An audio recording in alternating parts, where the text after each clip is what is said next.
Dear students, आप सभी का मेरे चैनल में स्वागत है। मैं डॉक्टर अंजू ओझा आज आपको पवन के कार्य तथा उत्पन्न स्थलाकृति के भाग तृतीय के बारे में बताने जा रही हूँ। इसके पहले के वीडियो में हमने इसके भाग प्रथम और भाग द्वितीय के बारे में अध्ययन किया, जिसमें हमने पवन के कार्य के बारे में भाग प्रथम में अध्ययन किया और विभिन्न प्रकार के मरुस्थलों की स्थिति के बारे में हमने भाग प्रथम में अध्ययन किया तथा भाग द्वितीय में हमने अपरदन द्वारा निर्मित स्थलाकृतियों के बारे में अध्ययन किया। आज हम यहाँ अध्ययन करने जा रहे हैं पवन का निक्षेपण कार्य या इसके निक्षेप द्वारा निर्मित स्थलाकृतियों के बारे में हम यहाँ अध्ययन करेंगे। तो जिसमें पवन के निक्षेपण की यदि बात करें तो पवन के निक्षेपण के द्वारा दो प्रकार की स्थलाकृतियों का निर्माण होता है, बालू का स्तूप और लोयस का। तो ये दो प्रमुख स्थल रूप हैं जो पवन के निक्षेपण के द्वारा बनने वाले होते हैं। अब हम बात कर रहे हैं बालू का स्तूप या सैंड ड्यून्स के बारे में। तो पवन द्वारा रेत या बालू के निक्षेप से निर्मित टीबे या स्तूपों को बालू का स्तूप कहा जाता है। यानी पवन के द्वारा जो रेत या बालू के जो निक्षेप हो जाते हैं वो टीबे नुमा या स्तूप नुमा जो संरचना होती है उसको कहा जाता है बालू का स्तूप। भारत के थार रेगिस्तान में विभिन्न क्षेत्रों में विभिन्न प्रकार के स्तूपों का विकास हुआ है। तो यदि हम भारत के थार रेगिस्तान की बात करें तो उसके विभिन्न क्षेत्रों में विभिन्न प्रकार के स्तूप जो हैं वो पाए जाते हैं, जैसे कि अनुप्रस्थ बालू का स्तूप पाए जाते हैं बाड़मेर, जैसलमेर, गंगानगर क्षेत्र में, तथा सुजानगढ़, रतनगढ़, डूंगरगढ़ क्षेत्र में बरखान स्तूप और जैसलमेर, पोखरण, चट्टानी मरुस्थल में रेखिक स्तूप और जैसलमेर के पश्चिमी भाग तथा में स्टार स्तूप और मोहनगढ़ क्षेत्र तथा गंगानगर, सूरतगढ़ आदि में विकसित हुए हैं। तो यानी हम कह सकते हैं कि विभिन्न भागों में थार मरुस्थल में विभिन्न प्रकार के स्तूपों का निर्माण हुआ है। बालू का स्तूप प्राय जो होते हैं वो समूह में मिलते हैं और इस तरह के स्तूपों को स्तूप समूह या स्तूप माला या स्तूप श्रृंखला कहते हैं। डून कॉम्प्लेक्स या डून कॉलोनी या डून चैन कहा जाता है। यानी स्तूप समूह, स्तूप श्रृंखला और स्तूप माला आदि हम इसको विभिन्न नामों से पुकार सकते हैं, क्योंकि जो बालू का स्तूप होते हैं प्राय समूह में मिलते हैं।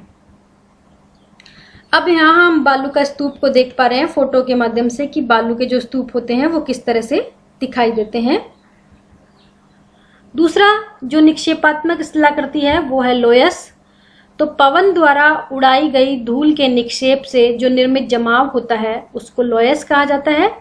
और लोयस का जो सबसे पहले अध्ययन था वो एक जर्मन विद्वान फॉन रिस्टोफेन द्वारा उत्तरी पश्चिमी चीन में किया गया। तो ये बहुत सारे कंपटीशन एग्जाम में पूछा गया है कि लोयस का जो सबसे सर्वप्रथम जो अध्ययन है वो किसके द्वारा किया गया और किस प्रांत में किया गया। तो लोयस का नामकरण फ्रांस के अल्सस प्रांत के लोयस नामक ग्राम के आधार पर किया गया। ये भी पूछा गया बहुत से कंपटीशन एग्जाम में कि लोयस का नामकरण जो है वो किस ग्राम के आधार पर किया गया। तो ये फ्रांस के अल्सस प्रांत के लोयस नामक ग्राम के आधार पर इसका नामकरण किया गया। नदियां आसानी से लोयस को काट करके उसका परिवहन करके अपनी घाटियों में जमा करती रहती है, जिस कारण नदियों का जो जल तल होता है वो उठता है और दोनों तटों पर जो है प्राकृतिक तटबंध का निर्माण हो जाता है। और इस क्रिया के कारण नदी का जल समीपी सतह से अधिक ऊंचा हो जाता है। तो नदियां जो होती है वो लोयस को आसानी से काट करके उसका परिवहन करती रहती है और अपनी घाटियों में जमा करती रहती है, जिसके कारण नदियों का जो जल होता है वो ऊपर उठ जाता है और दोनों तटों पर जो होता है एक प्रकार के प्राकृतिक तटबंध का निर्माण हो जाता है। इस क्रिया के कारण क्या होता है, नदी का जल जो होता है अपनी पास की जो सतह होती है उससे अधिक ऊंचा हो जाता है और जब अचानक या किसी कारण से जब ये तटबंध टूट जाते हैं तो समीपी भाग में भयंकर बाढ़ नुमा स्थिति जो होती है वो उत्पन्न हो जाती है। यहाँ हम देख रहे हैं लोयस को फोटो के माध्यम से दिखाने का प्रयास किया गया है कि लोयस के जमाव किस तरह के होते हैं। वांगो नदी या येलो नदी इस घटना का प्रमुख उदाहरण है। यही कारण है कि वांगो या येलो नदी को चीन का शोक कहते हैं। तो बहुत सारे कंपटीशन एग्जाम में ये पूछा गया है कि चीन का शोक जो है किस नदी को कहा जाता है। बेल्जियम और फ्रांस में जो लोयस के निक्षेप होते हैं उसको लीमन के नाम से जाना जाता है। तो लीमन के बारे में भी पूछा गया है कि लीमन क्या है और लीमन के जमाव जो है वो कहाँ पाए जाते हैं, या लीमन का जो दूसरा नाम है वो क्या है। तो लोयस का जो दूसरा नाम है वही लीमन है। जो लोयस के जमाव होते हैं उनको संयुक्त राज्य अमेरिका में एबोर्ड के नाम से जाना जाता है। तो ये स्थानीय नाम होते हैं लोयस के। शुष्क प्रदेशों में अपर्दन चक्र की व्यवस्था का प्रतिपादन जो है वो डेविस के द्वारा सन 1905 में किया गया था। अब हम यहाँ दूसरी प्रकार की स्थलाकृति का अध्ययन कर रहे हैं जो जल निर्मित मरुस्थलीय स्थल रूप है। तो हमने अपर्दनात्मक स्थल रूप का अध्ययन किया, निक्षेपात्मक स्थल रूप का अध्ययन किया, और ये तीसरी प्रकार की स्थलाकृति हैं कि जो जल निर्मित स्थलाकृति होती है और सिर्फ मरुस्थलीय भागों में ही बनती हैं। उसमें है उत्खात स्थलाकृति, बेडलैंड टोपोग्राफी, दूसरा है प्लेया, तीसरा बजादा, और नंबर 4 है पेडिमेंट। तो ये 4 प्रकार की जो स्थलाकृति हैं वो जल निर्मित स्थलाकृति हैं और मरुस्थलीय भाग में पाई जाती हैं। अब हम यहाँ बात कर रहे हैं उत्खात स्थलाकृति या बेडलैंड टोपोग्राफी के बारे में। तो जिन अर्ध शुष्क तथा रेगिस्तानी भागों में परतदार शैल को स्तर जो क्रमशः एक के बाद होते हैं, वहां पर अचानक से असामयिक बाढ़ या वर्षा के कारण सतह पर छोटी छोटी जो जल धाराएं बन जाती है, और जिसके कारण अपर्दन के कारण वो जल धाराएं जो बन जाती है तो खड्ड या गहरी घाटियां जो है वहां पर बन जाती है। इन खड्डों तथा घाटियों को अलग करते हुए उबड़ खाबड़ कटक भी यहाँ पर बन जाते हैं। इस तरह खड्डों, घाटियों, कटकों तथा शिखरों के कारण जो संपूर्ण धरातलीय भाग हो जाता है वो उबड़ खाबड़ हो जाता है और असमान हो जाता है, और जिस पर नंगे पांव जो है चलना बहुत ही कठिन होता है। और इस तरह की स्थलाकृति को कहते हैं उत्खात स्थलाकृति या बेडलैंड टोपोग्राफी। संयुक्त राज्य अमेरिका के Montana, Wyoming, new Mexico, ऊटा, Colorado, Arizona, Newada आदि प्रांतों में उत्खात स्थलाकृति का जो विकास है वो पूर्ण रूप से हुआ है। यहाँ हम देख पा रहे हैं फोटो के माध्यम से बेडलैंड टोपोग्राफी को दिखाने का प्रयास किया गया है। यहाँ इस तरह से खड्डे या ऊपर से नुकीला भाग या रेवाइंस, ये नालियां बन जाती हैं जिन पर नंगे पांव चलना मुश्किल होता है। अब हम बात कर रहे हैं प्लेया के बारे में। तो रेगिस्तानी भागों में पर्वतों से घिरी बेसिन को बोल्सन कहा जाता है। तो रेगिस्तानी भाग में यदि पर्वतों से घिरा हुआ जो बीच का भाग होता है वो बोल्सन कहलाता है, और चारों तरफ से जो छोटी नदियां होती है वो निकल करके बोल्सन में आ जाती है, परंतु कुछ तो रास्ते में ही सूख जाती हैं। तो जो नदियां होती है वो पर्वतीय भाग से उतर करके इस बोल्सन में आ जाती है, लेकिन कुछ नदियां जो होती है बीच रास्ते में सूख जाती है। इन नदियों से जो बोल्सन में पानी एकत्रित हो जाता है वहां पर एक अल्पकालिक झीलों का निर्माण हो जाता है, और जैसे ये जल सूख जाएगा और सूख जाने पर वो झीलें जो होती हैं समाप्त हो जाती है, लेकिन बोल्सन की तली में सिल्ट और नमक के निक्षेप वहां पर जमा हो जाते हैं, क्योंकि पानी तो वहां से वाष्पीकरण के द्वारा चला गया, हट गया, और लेकिन वहां पर जो उसमें जो नमक या सिल्ट के जो निक्षेप थे वो उस तली में जमे रहते हैं, और इसके कारण ये तली जो होती है ऊंची हो जाती है, जिसे प्लेया कहा जाता है। अधिक नमक वाली प्लेया को सैलिनास कहा जाता है। तो कंपटीशन एग्जाम में पूछा जाता है कि अधिक नमक वाली प्लेया को किस नाम से जाना जाता है, और प्लेया को अरब के रेगिस्तान में खबरी या ममलाहा कहते हैं, और सहारा में इसको शट के नाम से जाना जाता है। तो जो प्लेया होते हैं उसके विभिन्न नाम हैं। अरब के रेगिस्तान में इसको खबरी या ममलाहा के नाम से जाना जाता है, और सहारा में इसको शट के नाम से जाना जाता है।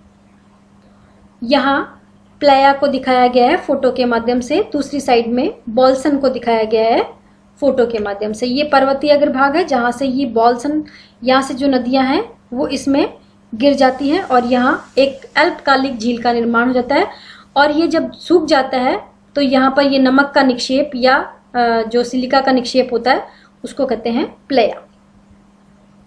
अब हम बात कर रहे हैं बजादा के बारे में। तो प्लेया तथा पर्वतीय अग्रभाग के मध्य, यानी प्लेया और पर्वतीय अग्रभाग के बीच का जो मंद ढाल वाला मैदान होता है वो कहलाता है बजादा। और यहाँ इस फोटो में ये प्लेया का भाग है और ये पर्वतीय अग्रभाग, और इन दोनों के प्लेया और पर्वतीय अग्रभाग के बीच का ये जो भाग है वो कहलाता है बजादा, जिसको फोटो के माध्यम से दिखाने का प्रयास किया गया। दूसरी साइड में ये बजादा को यहाँ हमने फोटो के माध्यम से दिखाया है और यहाँ हम डायग्राम के माध्यम से इसको दिखाने का प्रयास कर रहे हैं। अब हम बात कर रहे हैं पेडिमेंट के बारे में। तो पर्वतीय अग्रभाग और बजादा के मध्य अपर्दित शैल सतह वाले सामान्य ढाल वाले भाग को कहते हैं पेडिमेंट। यानी पर्वतीय अग्रभाग और बजादा के मध्य जो अपर्दित शैल सतह वाला सामान्य ढाल वाला भाग होता है वही कहलाता है पेडिमेंट। पेडिमेंट का निर्माण पर्वतीय अग्रभाग के निम्नीकरण अर्थात अपर्दन द्वारा होता है। पेडिमेंट तथा पर्वतीय अग्रभाग की मिलन रेखा के सहारे ढाल अत्यंत तीव्र होता है। कभी कभी यह ढाल जो होता है 90 डिग्री तक हो जाता है और पर्वतीय अग्रभाग से दूर जाने पर पेडिमेंट का ढाल जो होता है वो क्रमशः मंद हो जाता है। यहाँ हम देख रहे हैं फोटो के माध्यम से दिखाने का प्रयास किया गया है। Profile from mountain into valley showing the mountain front and the pediment with the inselberg and bajada. ये माउंटेन्स भाग है, ये बेडरॉक को दिखाया गया। ये माउंटेन का फ्रंट भाग है, ये वाला भाग पेडिमेंट कहला रहा है और ये बजादा ये इंसेलबर्ग को दिखाया गया है। और ये जो सारी इंसेलबर्ग बजादा पेडिमेंट को यहाँ पर फोटो के माध्यम से दिखाने का प्रयास किया गया है। यहाँ पेडिमेंट को फोटो के माध्यम से दिखाने का प्रयास किया गया। ये भाग जो है वो पेडिमेंट का भाग है और यहाँ इस तरह से फोटो में भी ये पेडिमेंट को दिखाने का प्रयास किया गया है। अब हम बात कर रहे हैं पेडिमेंट के निर्माण से संबंधित सिद्धांतों के बारे में। तो इसमें है लॉसन का सिद्धांत जिसे लॉसन महोदय ने दिया। दूसरा है चादरी बार्ड सिद्धांत जिसे मैगी ने दिया। तीसरा है पार्श्विक अपर्दन सिद्धांत जिसे गिलबर्ट ने दिया और चौथा है मिश्र सिद्धांत। इसके अलावा Crick, Bryan, Davis, R P. Sharp, Gilluly, Rich, यल सीकिंग आदि ने भी पेडिमेंट के निर्माण के बारे में सिद्धांत दिए हैं। इसी के साथ ये वीडियो यहीं पर समाप्त होता है। अंत में आप सभी का धन्यवाद। मेरे चैनल को लाइक एवं सब्सक्राइब करना ना भूलें और इस टॉपिक को विस्तृत रूप से अध्ययन करने के लिए इसके सभी वीडियो का अध्ययन अवश्य करें। अंत में आप सभी का पुनः एक बार धन्यवाद।